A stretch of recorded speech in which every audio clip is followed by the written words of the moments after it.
Okay start பண்ணலாமா? Ready 1 2 3 start.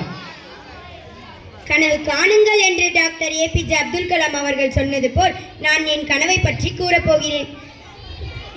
இரக்கமற்ற யதார்த்தத்திலிருந்து தப்பிக்க ஒருவர் எடுக்கும் அழகான கற்பனைகளே கனவுகள். உலகில் பல்வேறு தொழில்கள் இருக்கின்றன. ஒவ்வொருவருக்கும் ஏதாவது ஒரு தொழிலை தங்கள் வாழ்க்கை லட்சியமாக கொண்டிருப்பர். அத்தகைய கனவு நினைவாகும் போது அவர்களுக்கு வாழ்வே வெளிச்சமாகிறது. அப்படிப்பட்ட ஒரு கனவு எனக்கும் உண்டு. நான் ஒரு மருத்துவரானால் சேவை மனப்பான்மையுடன் மக்களுக்கு தொண்டு செய்வேன். நான் ஒரு மருத்துவரானால் என்னை உயர்த்திய சமுதாயத்தை மறக்க மாட்டேன். நான் ஒரு மருத்துவரானால் பள்ளிகளுக்கு இலவச மருத்துவ பரிசோதனை அடிக்கடி மேற்கொள்வேன்.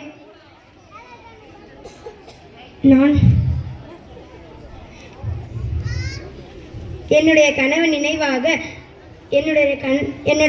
நினைவாக உங்கள் அனைவரின் ஆசையுடன் விடைபெறுகிறேன். நன்றி, வணக்கம்.